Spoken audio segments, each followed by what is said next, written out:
खुलुमबाय आंनि मुङा फुंबिलि बसुमतारी नोंथांमोनखौ साफ्रोमखौबो आंनि फुंबिलि रादाब इउट्युब चेनेलाव बरायनाय बावहरबाय।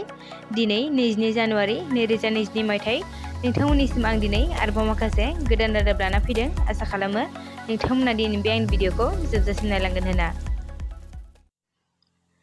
बाक्सा जिल्लानि खदालपारायाव सासे सुबुंनि गोथै सह मोननाय जादों।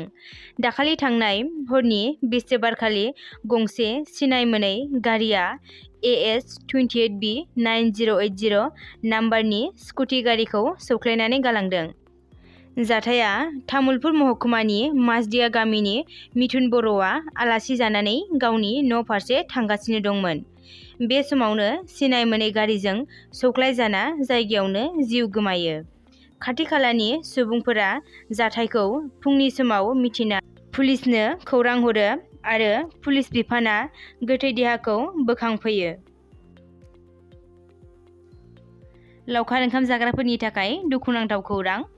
कामरुप डिस्ट्रिक्ट एडमिनिस्ट्रेशना पिकनिक स्पटफोरखौ COVID-19नि बांनायखौ नोजोर होनानै बन्द खालामनो बिथोन होदों।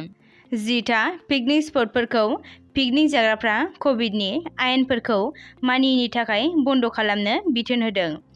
कामरुप डिस्ट्रिक्ट एडमिनिस्ट्रेशना अर्डार इस्यु खालामनानै उकियाम पिकनिक स्पट, कुलसि, सानदुबि, बरिगाव, रानिखामार, कपिली, केदार, दिगेश्वरी, मदन कामदेब, मालान सिलदुबि आरो माखासे पिकनिक स्पटफोरखौ थोंजोङै गोख्रों बन्द खालामनो बिथोन होदों। सोरबाफोर जुदि बिथोनखौ मानियाब्ला बिनि सायाव आन्डार सेक्सन 188 IPC नि गेजेरजों राहा लानाय जागोन होनना फोरमायो। कामरुपआव थांनाय 10 साननि गेजेराव गासै 12,911 सुबुंनि देहायाव कर'ना मोननो हादों। गसाइगाव सोहोराव मोनसे दुखुनांथाव जाथाय। थांनाय हराव गावनिनो असे बिसिखौ फिसाया बुथारदों। जाथाया गसाइगाव महकुमानि सिङाव थानाय साबकाथा थानानि सिङाव थानाय फुलकुमारि गामियाव जादों। जामेश चेम्ब्र आरो बिनि बिसि समिला टुडुनि गेजेराव थांनाय बिस्थिबारनि हराव सानैनि गेजेराव दावराव दावसि जादोंमोन। उनावहाय दावरावआ बांनानै गिदिर महर लायो आरो बिसिया फिसायनि आखायावनो थैनो गोनां जायो। बिसिनि फंबायनि बुंनाय बादिब्ला 15 बोसोर सिगांनो समिला टुडुआ फुलकुमारि गामियाव जामेश चेम्ब्रजों हाबा जानानै फैदोंमोन। फंबायनि बुंनाय बादिब्ला हाबा जाजेननायनिफ्रायनो जामेश चेम्ब्रआ बिसिनि सायाव अयथासार खालामबोदोंमोन आरो नखराव बिसि फिसायजों लोगोसे 2 हिनजावसा गथ' आरो सासे हौवासा गथ'बो दङ। फिसाया बुंनाय बादिब्ला ओंखाम संनो थिननायाव ओंखाम सङैनि दावराव जाजेनदोंमोन।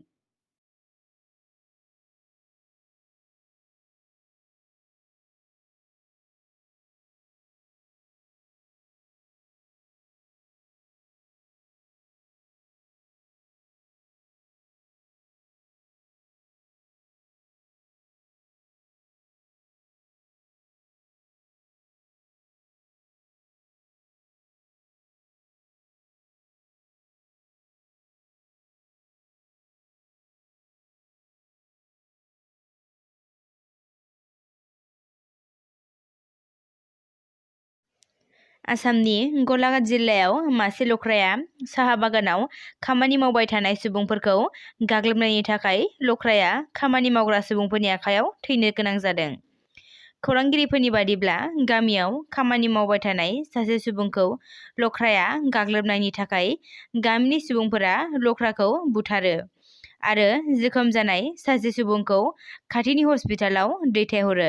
20 जानुवारि खालि मासे आन्दायनाय रयेल बेंगल टाइगारनि उदाङै थांलाय फैलाय खालामनायनि थाखाय सनितपुरनि डिस्ट्रिक्ट मेजिस्ट्रेटआ सेक्सन 144 CRPC नि गेजेरजों सुबुंनि जिउ आरो जुनारफोरनि रैखाथिनि थाखाय मोनानि समाव दिखियाजुलिनि बोरसोल' ओनसोलाव रायजो राजाफोरनि थांलाय फैलायखौ बन्द खालामनानै होदों। लख्राखौ जेब्लासिम हमनो हाया अब्लासिम बे आयेना थाबाय थागोन।